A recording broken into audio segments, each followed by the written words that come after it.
Hello and welcome to the All 12 Signs video series for the Virgo new moon that happened on the 2nd or 3rd of September, depending on where you live. Apologies for the delay in getting this transit out, but I work with 6-month cycles, so the messages that come through in these readings are going to serve you leading up to the Virgo full moon next year. My name's Chloe. I work with card divination, astrology, and I channel multidimensional energies through my body, both in the form of physical and vocal light language. All of this brings in healing, attunement, and activation codes to the messages that come through in these readings. You may have conscious and unconscious responses to them. If you do, just let it happen, let it flow through you. Right, I am reading for Sagittarius and Scorpio in this video, so let us begin. Sagittarius rising. How you doing, Sag? So I read for the rising signs. So for those of you you don't have Sagittarius in the first house, look to the house that it does fall in, look to the themes of that house, and you want to apply those themes along with all the other meaning you've got going on in the sign of Sagittarius to the messages that come through in these readings. It will be as if that Sagittarius energy, wherever it falls in your chart, has now energetically moved to the first house. So when I talk about the astrology of the rising sign, it will still make sense. You just got to add on your own natal chart meaning on top of it. Sorry, I do apologize. I've got a bit of a tickle. I'm just going to clear it. Sorry about that, Sag.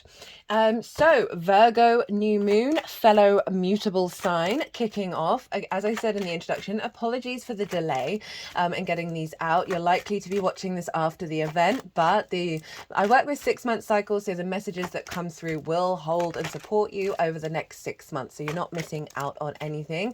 Right, Virgo new moon. The last Virgo new moon with Saturn opposing it for 30 years. There's some big astrology, big themes showing up in this transit. It's also linked into the up and coming eclipse cycle, because the Pisces full moon will be an eclipse, and obviously the nodes are moving into Virgo and Pisces soon. So the South node is going to be moving into this sign, and this is kind of like the prep work for it.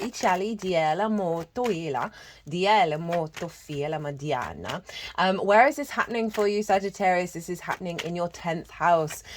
This is the life purpose, your career. Career doesn't have to be life purpose. It can just facilitate it. Visibility, reputation, how the big outside world sees you. It's also linked into bosses. It's the most visible part of your chart, where the sun was at the peak of its arc on the day that you were born. I like to envisage a tree in the natal chart, and the 10th house are those leaves at the top of the tree that are striving towards the sun. They're striving to expand into new territory, and that's the vibe of the 10th house. So you've got a new moon here. So setting intentions around elevation of your life purpose and awareness of the next stage of it, elevation of your career, new developments with that one, raising a frequency around visibility and reputation, healthier relationships with bosses, maybe becoming a boss. Those are the kind of great seeds that you can plant around this new moon. There's also potentially, the aspect of calling on that which may be blocking you and asking for visibility around that in order to work through that energy over the next 6 months. I find these things tend to walk hand in hand with each other. So there may be wounds around visibility and reputation, of not knowing what your life purpose is, not your career, not going in the right direction. So you can ask to elevate them, as well as say, hey, what's blocking? What's in my energy field that is restricting my capacity to expand in the 10th house? So those are some big themes that you can bring into your new moon vibe. There are going to be 3 piles with this tarot. The first pile is the integrated, expansive intention of this moon for the Sagittarius collective. This is following the baseline energy that came through in the collective reading, and that's where I got to expand on the energy of the frequency of that moon, with talking about the astrology in a lot more detail. As I said, talk about Saturn, I talk about the eclipses in way more detail there, and I did a collective tarot, and that's kind of tapping into that more collective intention. And so if you want a deeper understanding of how to work with this, and particularly Sagittarius risings or any mutable rising signs, this is happening in an angular house. Angular houses are 1st, 4th, 7th and 10th, so they really mark big pivot points in transits in your year. So having this new moon up in the sign of Virgo is going to be activating quite a significant frequency. So as I said, if you want to sort of have a deeper understanding of what's the core integrated expansive intention of this transit, and when you're sort of in awareness of this, you can see how that's showing up in challenges and blessings and difficulties that may happen throughout that transit, and find the wisdom and the perspective in it. So pile 1 is how that affects the Sagittarius area. Pile 2 is the challenge and how to work with it. Pile 3 is the tools and trips. Oh, interesting. The tools and tricks and the energies we can tap into to help facilitate this intention. So let's get into the astrology. Now, I've already talked about the intentions of that Virgo energy. Now, one of the key themes that came up in the collective reading is we're really elevating the next stage in our awareness of creativity and creation in the 3D world, rather than the criticism and the judgment. Virgo, hyper rational, hyper observant, right? Can be very sort of all the plans, all the details. And because of that hyper observation, right, being ruled by Mercury, and the capacity to facilitate the flow in the 3D. For me, Mercury's all about flow. That when there isn't flow, when there isn't this high bar that's being matched of the alignment energy, we can then fall into criticism and judgment, whether that's internally or externally, whether it's about the self or the world around us. So there is a layer of that's being pulled away with this transit, that's really helping us step outside of the anxiety, the worry, the the stress, all the planning, and allowing us to see more the co-creation with the universe, co-creation with flow, and the joy of figuring things out, rather than the focus on the problems. And this is opposite Saturn, as I said, for the last time in 30 years. And that's over in your 4th house of your roots and your foundations, your ancestors, both blood and soul lineage, the roof over your head, your parental figures, and the things that you do in private. So whereas the 10th house of the leaves expanding towards the sun, the 4th is your root system, right? Your foundation. So we need a strong root system in order to expand and grow. And Saturn's been there for a while. Regulars, we've obviously been talking about this for ages with all those Saturn transits series that I've done. And Saturn can bring about restrictions, limitations, a sense of responsibility that's kind of impinging on your autonomy and your authority. And that may have been cropping up in the home life, of just finding that there's more work to be done, there's more challenges to work through in that home life, whether it's linked into your ancestors, parental figures, the home itself. So Saturn has the capacity with this unfolding of this transit to bring up restrictions that are in the home, that are in your understanding of your foundations, and limitations and difficulties, in order to be sort of realize that you can still do all the things, right? You can still put in the hard work, that these limitations aren't going to block your life purpose. In fact, you're going to find a lot of wisdom through those limitations and restrictions in order to elevate. The flip side is with an opposition, rather than feeling like these two sides are really pulled apart from each other and they don't understand each other. It's about balance, it's about harmony, and knowing that they're two sides of the same coin. There is a sense of commitment, integrity, responsibility, maturity, and legacy when it comes to Saturn. Essentially, walk your talk. Basically, walk your integral talk. And this can really facilitate having more ideas, more sense of strength in your foundational space, which means you're able to expand into your career and life purpose more, having a deeper understanding of your root system and the nourishment that it needs, and taking action around that in the home space. This may be doing more meditation here. This may be just, as I said, like doing stuff at home that is involved with your life purpose, as well as, if you are burnt out, making sure that you are responsible for your holistic happiness at home and making sure that that's in alignment. So I can see lots of blessings and difficulties show up with this opposition. And as I said, basically walk your talk. And if you're not doing that, there's likely that those restrictions and limitations may be a little bit more difficult. The phrase that I have with Pisces and Virgo is practical magic. So you have a very fluky, non-rational, synchronistic energy at your root system, right? The sort of the miracle energy of the things that we can't rationally figure out. And that frequency, that undulating compassion and energy that comes through from Pisces. And that Virgo energy, as I said, hyper rational, and can get blocked to be able to work with and engage with the sort of the more magical energy. And so what we really want to do is find a balance of awareness, of the surrender to the things that we do not know, of getting outside of the hyper analytical Virgo energy, and instead flip the switch of bringing that magic from your root system, that alignment, the sort of the awareness of miracles and synchronicities, and bring it into your capacity to manifest and facilitate that energy into your career. And we'll see what comes through in the cards to help facilitate that. Now, Virgo is ruled by Mercury. And so whatever's going on with Mercury at the moment of the moon is influencing what's the moon's agenda. And Mercury is over in the sign of Leo. It's direct. It's now a morning star. It's looking towards the future. It's still in its retrograde cycle because it's going over the degrees that it retrograded over. But we've got a very strong Mercury here, who's influencing this moon from your 9th house of perspectives, how you map yourself out in the world, in the universe, your morals, your ethics, your philosophies, your connection to book, religion, source, nature, and science. All of these big picture ideas that you're figuring out how you connect to them. It is all about teaching and learning, mastery of something, in order to share those perspectives. There's also an element of going and living somewhere for a longish period of time that is unfamiliar to you in order to broaden your perspectives, which is why the 9th often gets linked into foreign travel. So Mercury is there, and so there's an element of ideas, inspiration, perceptions, how you perceive reality, and then collect that information and translate that into perspectives, synchronicities, downloads, with Mercury being in the 9th, right, of realigning your perspective of yourself in the world that is serving your life purpose, that is serving your career. So you may get some clues and shifts in your perspectives that's going to help align you into your life purpose. I can see a lot of release around vulnerability of not being recognized, not being visible, doing a lot of healing work with Mercury over in the sign of Leo, which is the heart space. So more vulnerable explorations of your perspectives that is perhaps maybe bringing up wounds around there, maybe being blockages around your the next stage of your life purpose, the next stage of your career, that Mercury is really going to be facilitating. So the sun rules Leo.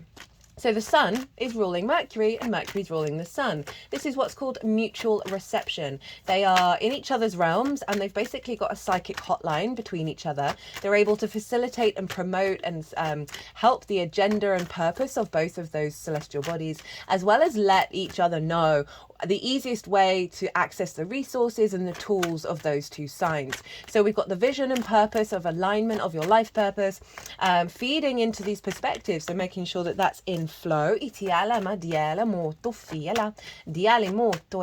could see opportunities around you talking about your perspectives, and that's going to perhaps be providing opportunities for the next evolvement of your 10th house. Now Mercury is making a trine to Chiron over in Aries, so all the fire signs are being activated, Sag. If you've got stuff around the late degrees of Sagittarius, you're going to be activating a grand fire trine. Even if you don't have them there, you will still be activating it by sign. It just might not be so intense, but that energy is still kicking around.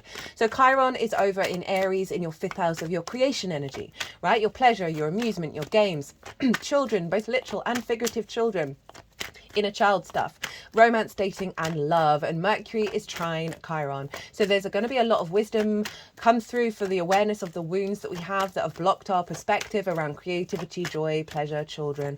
Come up with all of this. There's a lot of fire energy that came in the collective reading because of this aspect. And actually your card, Sagittarius, Temperance, has been showing up pretty consistently for all of the signs. I have no idea what any of these cards are, so I don't quite know if it's shown up for you as well. But there's something about the alchemical process going on here for us in terms of the collective energy. Now, what else is going on? So Pluto has just moved into Capricorn, which is in your second house of your skills and your tools, your resources, in how you manifest and bring in regular income, what you value and how you value yourself. I've just done a Pluto in Capricorn transit series. It's going to be the last time in our lifetime, so you might want to go check that out. But it's making a trine by sign, not by aspect, to this moon. So there's a recalibration around your rooted power in regards to your own value and worth around your skills and your tools and your manifestation. In trine, which is aspect of Jupiter, you're obviously ruled by Jupiter, which brings about a sense of faith and knowing, an expansion, an elevation, some wisdom, and therefore opportunities and luck and abundance in regards to what's going on with Pluto and this moon, of setting the stage for the unfolding of your capacity to really know your worth and your resources, which is going to facilitate how you then perceive the world.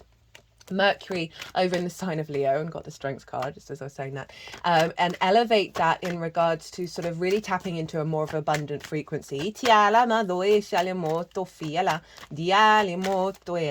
Vesta, the asteroid, is conjunct to the sun and the moon. I love Vesta truly, madly, deeply. She is about devotion and dedication, the inner soul frequency, your inner soul contract, and so she is conjunct the sun and the moon. So there's an alignment here in regards to your soul contract and a capacity to be devoted and dedicated to the unfolding of this lunation. Final thing, now Venus is doing some pretty cool stuff over in the sign of Libra. This is significant for two reasons. One, just because she's doing some really badass stuff with the South Node, and the other is that when Mercury went retrograde in Virgo, on the day that it retrograde, it was conjunct Venus. And so this gave a flavor to that Mercury retrograde of how we perceive the world, what information do we collect, how do we communicate it, and in order to have more vulnerable conversations that allowed more courage to come through, to activate a level of a healthier dynamic with relationships in terms of giving and receiving. So the fact that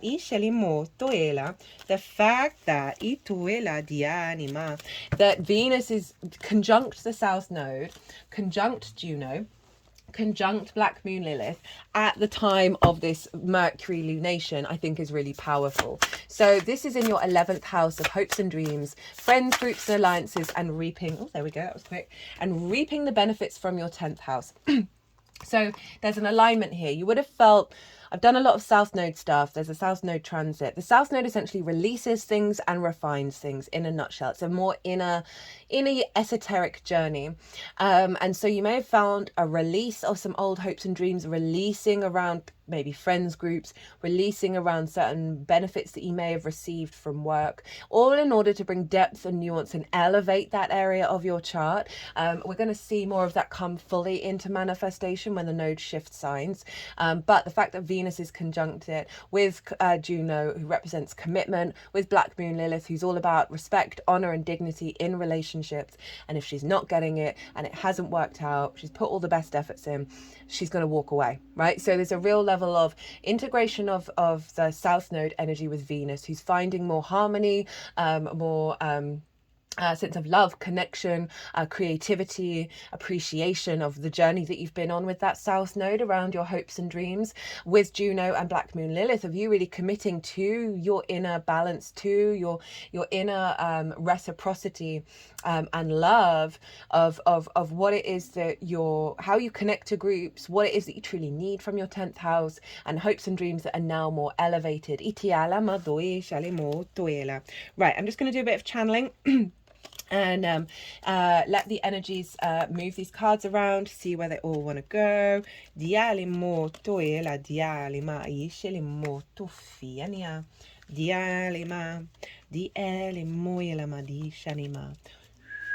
Right, let's crack on. So the intention of this moon, right? What the frequency is that wants to unfold. We have the Three of Wands, the Page of Wands, and the King of Cups. This was the first card to come out in the collective reading, and for me it sort of summed up the whole vibe. This is all about embarking on a new journey, right? But being confident and comfortable knowing that you have done the best that you can leading up to this, and you will do the best that you can in every given moment with this new journey unfolding. It's not about, this is Aries, Sun in Aries. It's not about worrying about the plans, about how things are going to turn out. It's that confidence within yourself that you know you're capable of doing the best that you can in every given moment. So surrendering that worry and that fear, that anxiety, that over planning of Virgo, and really stepping into empowerment. So this is what's happening. You are embarking on a new journey in regards to your career and your life purpose around visibility and reputation. The Sun loves being in Aries. So there's something really about being very visible from your unique frequency. This isn't about conforming, about what, how about worrying about how you're perceived. This is about you getting in alignment with your energy. Aries is obviously creativity, joy, pleasure. So there's something about a realignment around that in terms of how you're engaging with your life purpose and your career. We've then got the Page of Wands, so lots of fire energy. This is obviously linked into the Mercury in a fire sign, in the sign of Leo. Pages are very useful. They've just got into the court. They're very excited. They want to talk to everyone. They want to learn everything. They're not jaded. They're not thinking about their past. They're observing their reality and the possibilities of it. This is ideas, words, synchronicities, conversations, downloads, perspectives around your career that are coming from the ninth house of perspectives. So there's a renewal of energy there, new opportunities coming through to perhaps share your perspectives, or because of your perspectives you're getting new opportunities in regards to your life purpose and your career. It's very confident energy, very instinctively given. More opportunities around career just in general if we take the Leo energy out. But again, it's this fire energy, right? You're fire, so there's something about the instinctive understanding of your own self, and how you communicate that. Right? We then have the King of Cups. So this is about your emotional body in the fourth, in the roots, that Piscean energy. Love the King of Cups. This is all about knowing you're in the eye of the storm, but not denying that there's a storm around you, right? So this is how we get centered with our sovereignty, respecting our emotional body, not hiding from it, not overindulging it, and knowing we have the power to work with that energy when we do not deny that even if we are in the eye of the storm, that the storm's still going on. There's always still going to be stuff going on, right? And so not letting it knock us off our throne, basically. Itiala Madiana. So Saturn is establishing a level of maturity in your root system, in your ability to bring the power of that magic into your career. This could be seeing you do lots of actions at home. For some of you, this might start be working from home. But overall, a great deal of command and sovereignty and maturity in your home space, in your root system, that is giving more energy up into the career. So you may have a lot of intuitive ideas that you're taking action on at home. You might be brainstorming, all of that kind of thing. But overall, a level of emotional control and balance in your home life that may have been unsettling and maybe have been disturbing with that Saturn transit, but now you're really coming in to understand the wisdom of it, and you've actually learned, it's harnessed your emotional body in a way where you are not getting distorted by the outside world in terms of your emotional body. Perhaps visibility, reputation, are things going well? That's not going to be affecting you in the same way. It doesn't mean those things aren't still going to be going on, but you're not losing your energy with this. It was 11:11 as I said that. Challenge and how to work with it. Knight of Wands, the Death card, and the Ace of Wands. So there's something blocked in your instinctive actions, right? Fire is very instinctive. It's the sort of the compulsion energy. We're not even thinking about it, feeling it, or emotionally connected to it. It's like that sudden impulse to do, right? So with the Knight of Wands.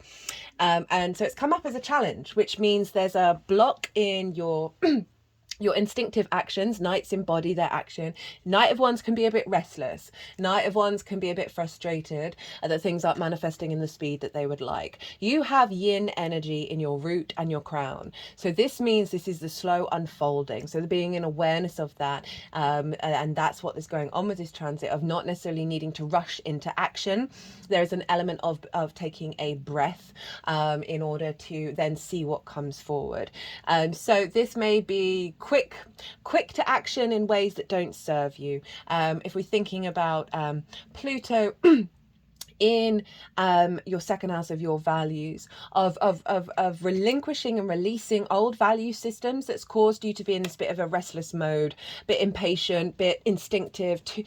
Instinctive in a way that's based on trauma responses and limiting beliefs. This is also linked into Saturn being in your fourth, where we do have a lot of trauma, right? Parental figures, doesn't matter what they do in one way or another, they framework the way that we take action. So there's something here around a realignment of your embodiment of self, that's going to be coming through. So be mindful and aware of, okay, watch your actions, watch your impulses, because that's going to be really helpful for you to know, okay, what's bubbling to the surface that's been blocking me, that I can now work with moving forwards.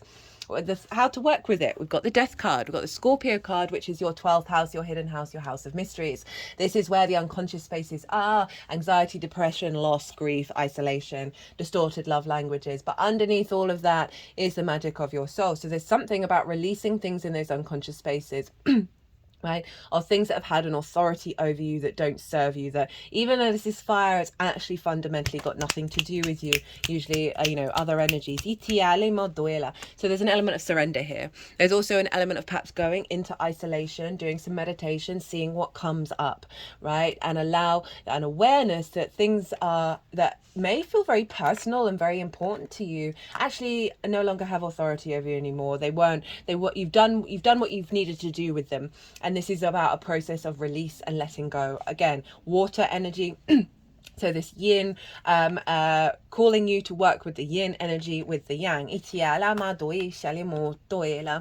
got the Ace of Wands. So through this, through these meditations, through this awareness, you're going to have a lot of inspiration and ideas of a fresh new energy of your instincts, right? More vitality, more animation, more courage and passion coming in. But you've got to go through the death process. You've got to be in awareness of this not always working in your favor, because the universe is then bringing in support. It's bringing in a renewal of that energy. And so this is how to work with it, to be in awareness of that, and also see what fresh, vibrant energy comes through, because I have a feeling, even though this is fast, there's a stagnation here. Right, so you want to see, okay, well, what gives you life? And that may give you inspiration about the next stage of your career, your life purpose, but it's a focus on your fire energy, your light, your visibility for yourself rather than externally. We got the King of Wands at the bottom of the deck. So again, we got double kings here. So this is your fire energy. This king wants to get up and go. So this is activating not the Knight of Wands anymore, but the King of Wands is coming through with this transit of you having a level of maturity and confidence within yourself of the actions that you're taking, rather than perhaps second guessing. How to amplify and work with this energy. We have the Leo energy, we have strength, the Knight of Pentacles, and the Hanged Man. So this is all focused on your perspectives, right? That ninth house, an awareness of things unfolding. But this is all about love and kindness, right? This is your instinctive side working with your higher self now. So the instinctive side of that Knight of Wands, we are working with that. You want to call in your higher self. You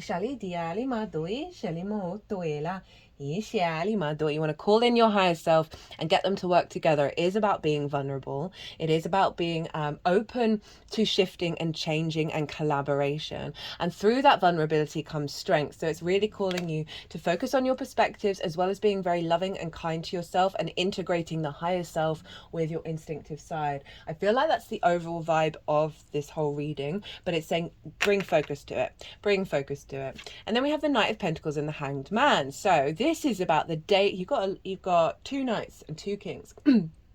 This is about putting in the practice every day for a more grounded, stable environment, and an awareness that things take time to unfold, right? There's a real level of commitment and loyalty to this redevelopment of self, and this is about putting it into practice on a day-to-day basis. So any inspiration and ideas of shifts and changes, then try and implement them. Like these new frequencies that are a part of you, that have always been a part of you, are becoming uncovered. This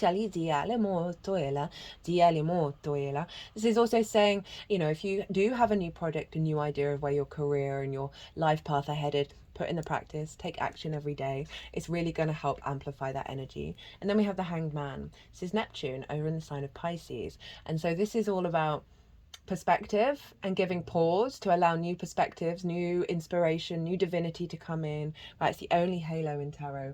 And so there's really an elevation of pause here, and being awareness that a new perspective is evolving through this level of dedication to the balancing of self, that you're going to come into a stronger awareness that is allowing a level of enlightenment about how you move forward in the world, right? Right, what is your oracle card? This is from What We've Forgotten Oracle by Amy Miranda. And the reason why I'm bringing it in, oh my goodness, who got that? Who just got this? Capricorn just got this. Love this, great card.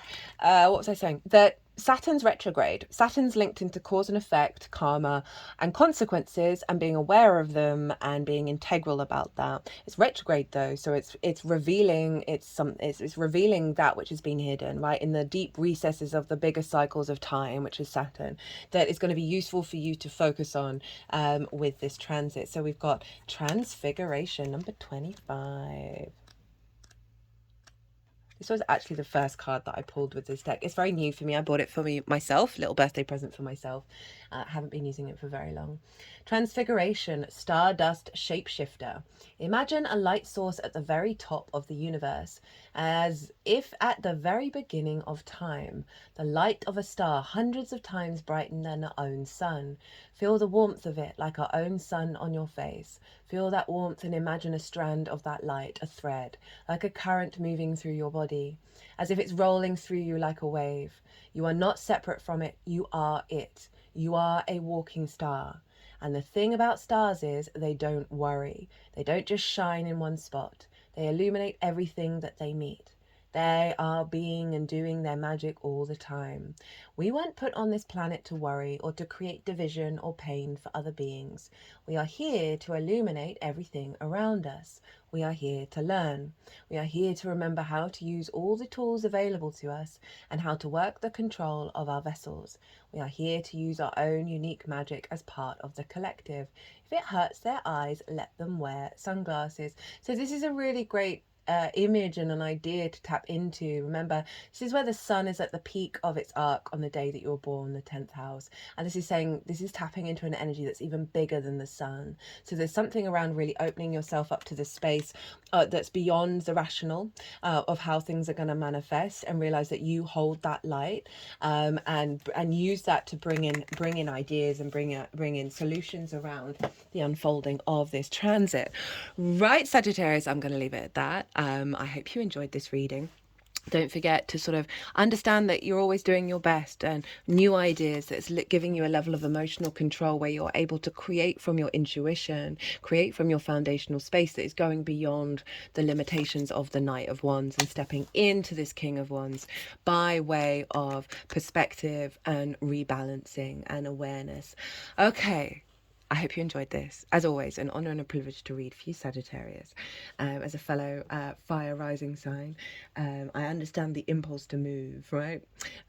Also, my recent solar return has me as being a Sagittarius rising, and on the day of that return, the amount of Sagittariuses that I was meeting was wild. And it's this amazing feeling in the body of like this movement of fire that is sort of releasing a lot of fears and worries. But there is this sort of there's a desire for momentum and movement, and I think this is calling you just to slow down a little bit, and you're really going to be able to refine and transmute into a deeper resonance your capacity to work with that fire energy. Okay, if you want a personal reading, all my details are everywhere. If I don't say so myself, I've had a lot of feedback lately about the personal readings, and they are on fire at the moment. If you like this video, hit that like button. Brings me a lot of joy, and OVS helps the algorithm. Other than that, Sagittarius, be good for yourself, be good to those around you, safe travels, and be well until we meet again. Scorpio, oh, that sounded a bit funny. Sorry, Scorpio. Excuse me. So sorry. Scorpio rising. How you doing?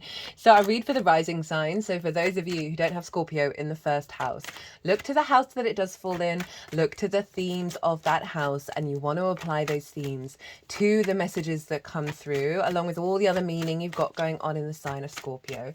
And it will be as if that. So the astrology for the rising sign will still link in, because that Scorpio Scorpio energy, wherever it falls, is energetically moved to the first house. You just got to add on your own natal chart meaning on top of the messages that come through in this reading. So this is the Virgo new moon. It happened early hours of this morning. I apologize for the delay in getting these out, but I work with 6-month cycles.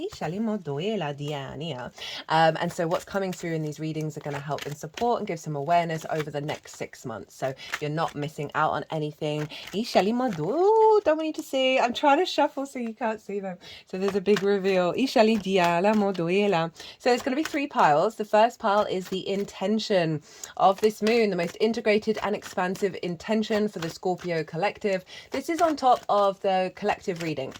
That's always the first one that goes out, and that's where I've broken down the astrology in way more detail. And there's not too many aspects going on with this moon, but it is the final moon opposite Saturn for 30 years. We are bringing in some of the energy of the Pisces eclipse, and that the nodes are going to be moving into these signs soon, before the next Virgo full moon. So this is like the cleanup. This is the tidy up before those eclipse cycles. So if you want a deeper understanding, also there was a collective tarot, and that was pretty wild. If you want a deeper understanding of what the intention is of this moon, go check that out, because the more that we know the intention, the more that we can then apply that perspective to any difficulties, any blessings, anything that happens throughout the journey of this. And then the first pile is how that relates to the Scorpio area of your chart. The second pile is the challenge and how to work with it. The third pile is what tools and tricks and energy can we tap in to help amplify the intention. So that's the tarot. Now excuse me, let's get into the astrology. This Virgo new moon for Scorpio risings is happening in your 11th house, the house of good spirits. And this is all about hopes and dreams, friends, groups and alliances, as well as reaping the benefits from your 10th house. So what kind of intentions are great to set with this moon? Well, new intentions around the elevation of your hopes and dreams, the next stage of the actions that you're taking with them, to reconnect and be yourself with groups and alliances, to connect to soul family, to be, as I said, be more comfortable with yourself, more receptive with groups. An elevation of what you're reaping from your 10th house. That's career, life purpose, visibility, reputation. Doesn't just have to be money, can be anything. So these are great seeds to plant with the house of good spirits. You could also plant a seed about elevating your good spirits.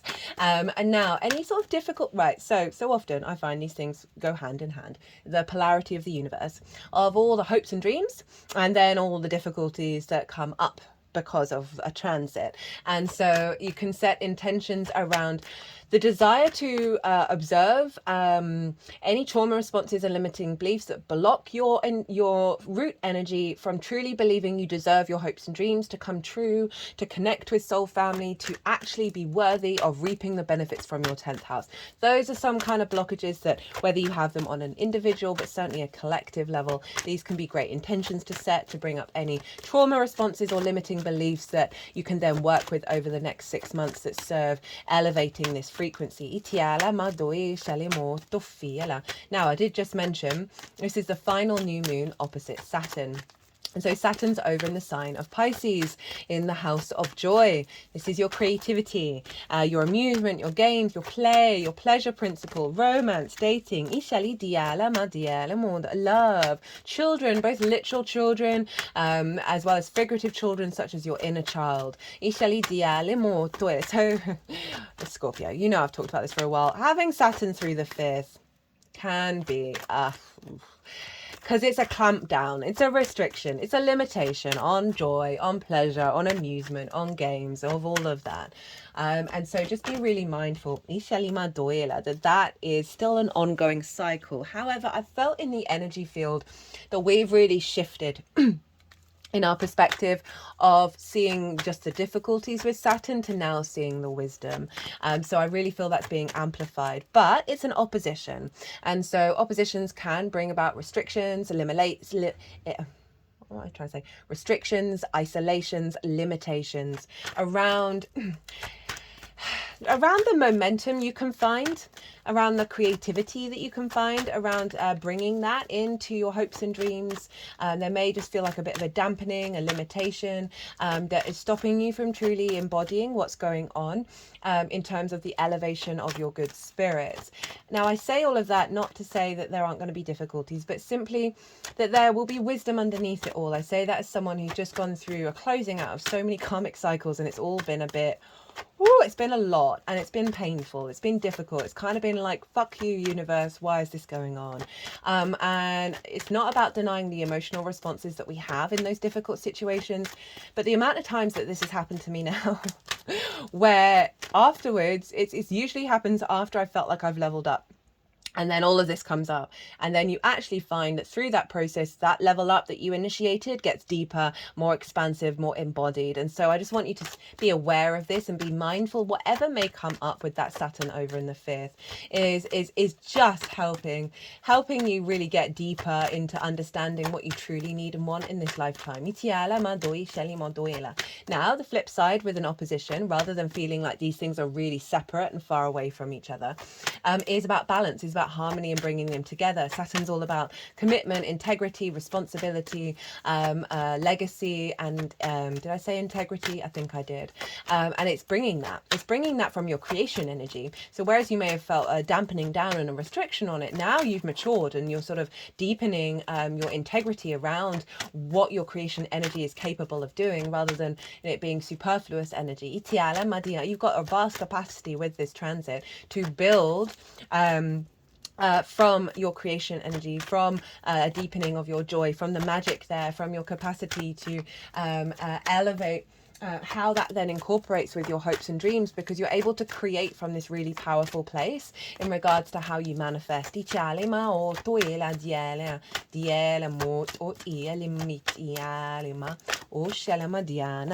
what else is going on? Well, Mercury rules this moon, so we want to look to where Mercury is, because whatever's going on with Mercury is going to be elevating and influencing this moon. And Mercury's over in your 10th house of life purpose, career, visibility, reputation, the big outside world, and how it sees you.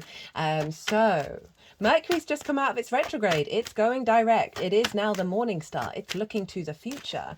And obviously it initiated its retrograde in the sign of Virgo. So this new moon is very in alignment with the intention of that retrograde. You might want to go check out that retrograde season series, even though we've gone through most of that cycle. That might give you a more understanding of how to work with this Virgo new moon.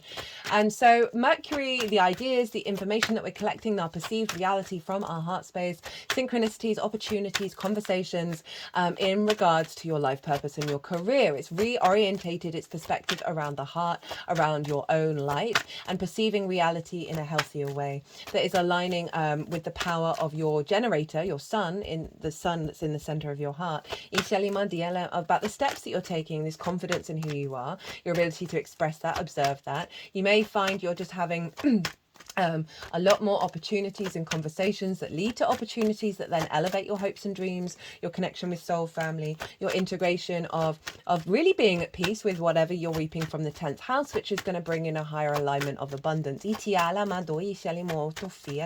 may have yourself just over the next 6 months thinking quite a lot about your life purpose and your career, and how, oh, that's too many.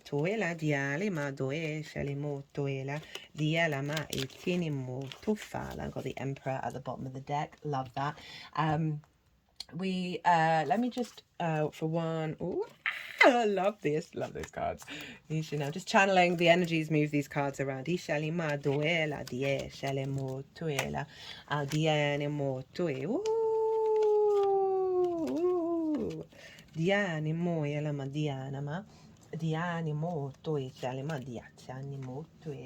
Okay, so where was I? That Mercury energy. I can see a lot of downloads and upgrades of how you perceive your life purpose, which means you're then able to facilitate the vision that you've got in terms of your hopes and dreams in the next stages of your career. Now Mercury is making an aspect to Aries which is the Emperor, to Chiron. And I talk about this more in the collective reading, but there's an elevation of a wisdom around wounds and finding the wisdom in work, right? Your sixth house, work, health, physical health, routines, co-workers, pets.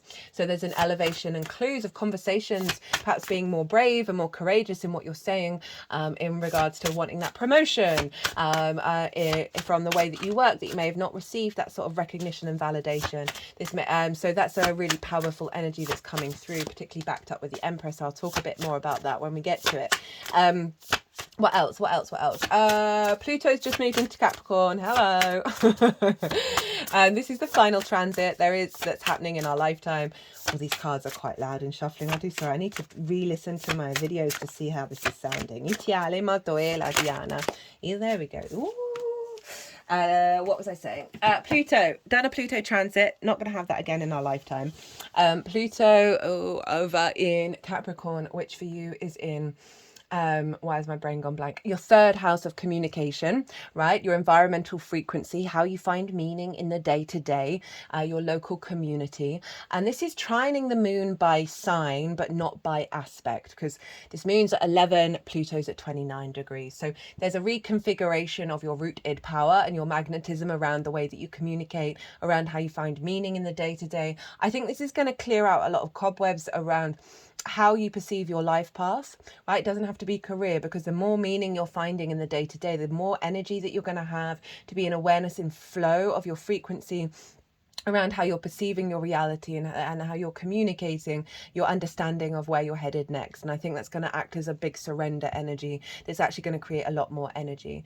Now, Vesta is conjunct this moon. And so Vesta is about devotion and dedication. We actually have a devotion card here on the oracle reading, which will happen after I've finished this video. Maybe not today. I love Vesta. She's about your inherent soul contract, your root pure soul contract. And wherever she is, and she's conjunct this moon, she acts as a capacity for us to reconnect back to that frequency and be in devotion and dedication to it. Itiala Madiala. So you've got a real powerhouse of energy showing up in regards to elevating your good spirits and all those other themes. Now, the final thing that I'm going to talk about, and there is other astrology going on, is that Venus is doing some really cool stuff in Libra. This is significant for two reasons. One, because what she's up to is pretty cool and very significant. It's not making an aspect to the moon, but Venus was conjunct Mercury when Mercury went retrograde in Virgo. And so this flavored that whole Mercury retrograde of facilitating into the 3D healthier relationship dynamics that needed to come about through more vulnerable conversations of exchange and receiving, and really elevating that in the 3D realm. Right from the heart, the Virgo Leo axis. Now, that flavored the whole retrograde. So the fact that she's doing some really cool stuff on this Mercury ruled moon is pretty wild. And she's in your 12th house, your hidden house, your house of mysteries. This is unconscious responses, that which is going on behind the scenes. And that can be anxiety, depression, loss, grief, and isolation, because those unconscious energies can have trauma responses and limiting beliefs. And so this is where it kicks off in the 12th. But underneath all of that is the magic of your soul. And this is the cosmic joke of the universe of putting the magic of your soul, basically your power, your root soul energy is Libra, and putting it underneath a load of trauma and anxiety and worry. Universe. So Venus is conjunct the South Node in Libra. You've had a lot of eclipses going on in your 12th. You're refining that South Node energy that, in a nutshell, is a release and a refinement. I often see it linked into sort of yin retrograde energy. So a release around mental health issues, anxiety, worry, grief, all of that, a refinement of your understanding of this, and also a refinement of the magic of your soul, and a releasing of a lot of blockages around accessing that we have to go through the unconscious responses to get there. There's going to be an eclipse in Libra coming up. It's going to follow the Pisces eclipse that we're going to have next. But she's conjunct the South Node with Juno and Black Moon Lilith. Juno's about commitment. Black Moon Lilith is about respect, honor, and dignity when it comes to relationships. And your desire to work to get that co-creation. And if it's not happening, the confidence that you have to get up and fuck off, right? And go, not my problem anymore. You do you, boo. I'm going to go and live my best life.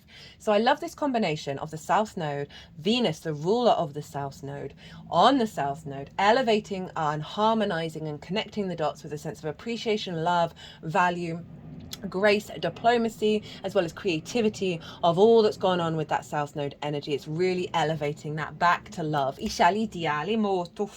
Diana with Juno, about commitment to this new frequency, to this refinement in your 12th and the elevation of your magic, and with that Black Moon Lilith of making sure that you're in your own power, you're independent there in the 12th. Right, let's get on with the tarot. Actually, I'm just going to pause and hydrate. Well, Scorpio, the intention of this moon, the most integrated and expansive intention that you can then apply to all of the scenarios that will unfold, of why those scenarios are happening, are for the Nine of Pentacles, the Ace. This is why I was got excited when I saw these cards. The Ace of Cups and the Two of Cups. That's such a beautiful energy. And obviously we've got the Earth and the Water here of Virgo and Pisces. Nine of Pentacles is in fact Venus in Virgo, and so this is a very independent energy. This figure knows what they need to do, the decisions that they need to make, the no's, the yeses, whatever it is, in order to bring about a holistic life, right? Happy home, happy work, like joy, abundance. Doesn't just have to be money, but certainly the sense of a more as I say, a holistic life. And so this to come through for the 11th of your hopes and your dreams, and reaping the benefits from your 10th house and the kind of people that you connect to, is you being very much in your power and in your independence, and knowing what decisions you need to make in order to elevate all of those themes, right? And be able to manifest that in the 3D world. And with the Ace of Cups, this is like a renewal of your intuition from a place of peace, this renewal of abundance, of your creativity, your passions, your fun, the joy with Saturn over in Pisces, that there's a heightened intuition of you bringing all of that energy into your hopes and your dreams, into the way that you connect to bigger groups and how they receive you, into what you're receiving from being able to harness the energy of what you're receiving from your career, your life purpose, and bring that into more of a creative energy. Absolutely love falling in love with your good spirits, falling in love with your hopes and dreams, just overall just a real intuitive alignment that is guiding you towards peace rather than conflict. And we then have the Two of Cups. So this is about the union. This is, for me, is the Black Moon Lilith card, even though it's Venus in Cancer. So you've actually got two Venus cards show up here. So what she's doing in those unconscious spaces is really activating this. And this is about the unification of the masculine, feminine, and spirit, not sex specific. But this can be about the unification of self, as well as union with others and more reciprocity. So they are eye to eye. They are equal height. There's respect, honor, and dignity. They are both willing to give and receive.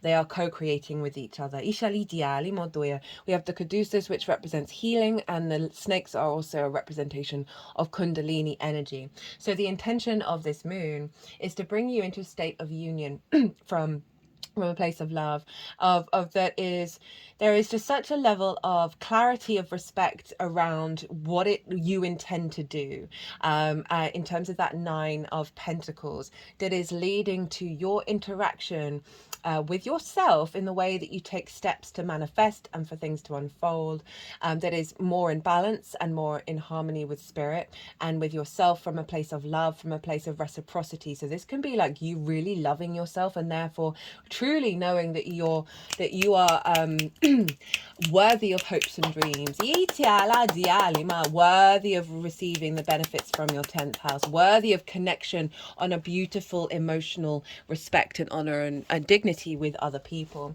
This also could see, in terms of hopes and dreams, calling in a higher vibrational frequency around relationships when it comes to love. So that may be for some of you. This may be a unification of your life purpose with your hopes and dreams, but as well as that creative energy of Pisces. It's bringing in more passion, more joy into your life, and that's being integrated into your body, so you are then able to activate and with confidence how to take action around your hopes and your dreams. We've got that Emperor at the bottom of the deck. This is about your sovereignty, your honoring of your own divinity from your own frequency, your own experiences, and the wisdom that you gain from it. A level of control and wisdom that's coming through. Remember, this is your 6th house of work, health, and routines. So there is something around your capacity to know the value of the way that you work. Know that this has to come from you, not from anybody else, of how you inner awareness of it, that the actions that you're taking and the steps that you're taking of being the adult in the room, of looking after yourself, of honoring the way that you work, is going to be bringing in a level of confidence around your capacity to put that work to work in regards to your hopes and your dreams. This also may be something around the life path being linked into groups and being received well. Whether that's the whatever it is in terms of your career that is more open to other groups and gets more resonance. Or it's co-collaborating and building with others. The challenge and how to work with it. We have the 3 of Cups in reverse, the 4 of Swords, and the Ace of Swords. 3 of Cups in reverse is kind of like Saturn being in the 5th house, right? Of a restriction around flow, a restriction around abundance, play, celebration, you know, listening to each other, communing with one another, having fun, having abundance, having that joy and that good spirits, right? So this is the challenge that may come up throughout this process, and it wants you to be in observation of it, because it's coming up to let you know that there is a new energy that's behind it, that this needs to come up in order for that to come through. This could be the challenge around perhaps feeling really disconnected from soul family, from groups, and not there hasn't been flow, and we're living in the past around whether that's going to get recreated. This can see hopes and dreams not manifesting, not having the abundance and the celebration from the 10th house. These may be wounds from the past or current wounds that are coming, re-emerging to the surface, because as I said, something stronger is coming through that. Right? That the Emperor's not bothered if that's in reverse. It has the capacity to reorientate its perspective and its awareness of what this means, and how when we do that, we transmute the energy, we shift the energy. And this is confirmed by the cards of how to work with it, because we have the 4 of Swords and the Ace of Swords. 4 of Swords is all about rest, pause, meditation, of an awareness that you're being held by something bigger than yourself, because this figure is in a church. It's contemplating that 3 of Swords. Those 3 of Swords are no longer in the heart. It's kind of confirming what I was saying of this feels like living in the old timeline. And this is causing you get into this mode in order to reflect that is the old timeline. But there's something about needing to observe these and the truth and the wisdom that's come through them, right? So there is a real rest energy. It's, you know, we're dealing with a lot of yin energy. Yin is all about the observing, and through that observation we gather more information, we bring more depth and nuance into a situation before taking instinctive action. So there's something around rest and contemplation of that which was in the past, and finding an awareness of how when we do that with not entangling ourselves back into it, we then start to get clues of the reality. We actually then are able to observe the actual reality around you, and not the old cycles. We have it with the Ace of Swords. So again, another kind of card around inspiration, meditation, clarity of vision, that this is bringing a level of clarity of vision through your own sovereignty. But as how to work with that energy, it's honoring that there is knowing through this process, you are accessing a new perspective that's more in alignment with yourself in regards to how you manifest those hopes and dreams and how you tap into your good spirits. How to amplify this energy and work with it. We have the Knight of Cups, the 6 of Swords. Okay, 6 of Swords, Knight of Cups, 3 of Pentacles. So the 6 of Swords, this is about an awareness that you are, this is like the straddling of the timelines, okay? So the choppy waters from the past moving into calmer waters. And while you're in this limbo phase, to figure out what are those core perspectives, you kind of got repeating messages here. What are those core perspectives that, if you could strip out all the trauma in your life and think about if you were living to 100 years, that you're not in survival mode, what perspectives would serve you in that thriving mode?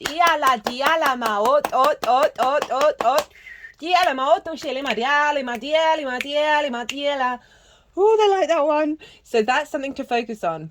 I think I kind of summed that up. I haven't vocalized that card in that way before. That's cool. I'm going to remember that. Knight of Cups. Love this. Knight of Cups, true romantic, right? Like seeing, like following the love, following the hope and the dream of romance. And that's not just like romance. It's falling in love with the world through your actions. Like channeling your energy from that Ace of Cups, right? And like really trying to get into your flow, into your intuitive flow. So we've got perspectives and then intuition. And it really is saying, like, again, what I was saying, if you could strip your life of all your trauma and all the survival modes and you were going to live to 100, what core perspectives would serve you to thrive in that experience? And one of them is operating from a place of love through your actions that is calling you to do, of like not seeing the world in the same way, like putting on those rose tinted spectacles and honoring the experience. Three of Pentacles, mastery of self and collaboration. So this is about honoring your frequency and how you build, how you create in the world, not what other people are thinking. And that steps you into a level of mastery of who you are, right? So there's something with that Mercury in the 10th, with the moon in reaping the benefits from your 10th house. There's something about calling on you to not worry about what you're reaping, not worrying about what anybody else thinks about what it is that you do in your profession. Obviously, be integral with what you do. Otherwise, it's not me saying go mess up everywhere and cause chaos and then never apologize and never fix anything. That's not what I'm saying. But this is about being integral about what serves you and your joy and your creativity. Oh, did something just fall over? I just have to go check. Sorry about that. The washing machine is on full spin mode and thought something had smashed off the surface. It didn't. Everything's fine. So as I said, this is something about like owning your path. Because the story I always give is this figure, most parental figures, they so often they want you to sort of follow traditional professions that are going to have like a guarantee of everyone's always going to need them, so you're always going to be safe, right? That's why they do it. But this figure was like, nah, I'm going to go carve marble. I always think of this as oh my goodness, I can't remember his name. I want to say Michelangelo. Yeah, Michelangelo. Look at the phenomenal energy. Italy molto fiera, ma diasciate molto fiera. Does sound a bit Italian. This figure is like, nah, I'm going to go carve marble. And so there's a real sovereignty of that energy, and that really resonates. And because this figure's just carried on doing it, they don't really care about what anybody else thinks. So again, that's kind of visibility in the 10th of wounds around that. And because of that, they're then drawing towards them other frequencies. This can be other parts of yourself, other skills and tools, as well as collaborating with others, friends, groups and alliances. That have different skills in order to create something beautiful and long lasting. So there's a focal point around the confidence within your capacity to build from your sovereign frequency that's really going to amplify the power and resonance of getting out of the rational mind of Virgo and allowing that sort of fluky magic of Pisces to infiltrate, like of getting out of the way of all the plans. It's just about how you embody yourself in any given moment. Hello, Pushkin. Hello, Poppet. Sorry, the newly adopted cat has just come into my room while I'm doing this. Oh, lovely card. So this is from What We've Forgotten by Amy Miranda. And I brought this deck in. If I've already mentioned this, I do apologise, because of Saturn. Saturn being retrograde. Saturn's about cause and effect, karma, the biggest cycles of time. I also see Saturn as sort of like the wisdom and the memory of the eons, right? And so Saturn's retrograde, so this is something about being revealed that we once had that we may have forgotten because we're going over old territory, and this is what you've forgotten in order to help work with this moon. And we have this beautiful card, number 26, creation. I bought this for my birthday, which was it a week ago? Yeah, week ago. So I haven't used this very often, so this is all new to me as well, but I really wanted to bring this deck in. Anatomy of Spirit. I wanted to read that as autonomy of spirit. As you look at the image of the human lung side by side with the extended branches of a tree. Okay, it's not this image. Or a cross-section of a tree trunk side by side with the human fingerprint. You begin to realize that we aren't just a part of nature, we are nature. The human brain even mirrors the universe, two of the most challenging and complex systems in nature. Our brain functions thanks to a wide neural network that is estimated to contain approximately 69 billion neurons. The observable universe is composed of a cosmic web of at least 100 billion galaxies and counting, thanks again NASA. Within both of these seemingly completely different systems, only 30% of each are composed of galaxies or neurons. Within both systems, galaxies and neurons arrange themselves as long nodes between the filaments. Filaments, yes, like a light bulb. Gives new meaning to the light bulb being used as a symbol for an idea, doesn't it? The most fascinating and wondrous piece of that is that in both systems, the brain and the universe, 70% of the distribution of energy is composed of mysterious matter. Water in the brain and dark energy or dark matter in the observable universe. We are both made of 70% mystery. Yes, you are too. I mean, that kind of ties in to what I was saying about the surrendering of the plan of Virgo, right? And so it's a getting out of the rational, like we know everything, that we know all the possible connections, all the ways that source can come in to help create, facilitate, manifest your hopes and dreams.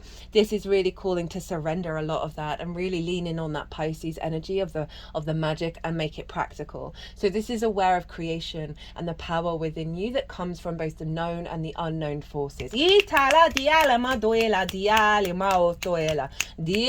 that you have this within you, and that it's not about worrying about the old cycles of what's happened. It's not about the rational mind of how we perceive based on previous experience, how we think the future is going to be. It's a real opening up and a surrendering. Love that. Okay, Scorpio, I'm going to leave it at that. I hope you enjoyed this reading. I hope it resonated. If it did, don't forget to hit that like button. As always, it's an honor and a privilege to read for you, Scorpio. Be good to yourselves. Be good to those around you. Safe travels and be well until we meet again.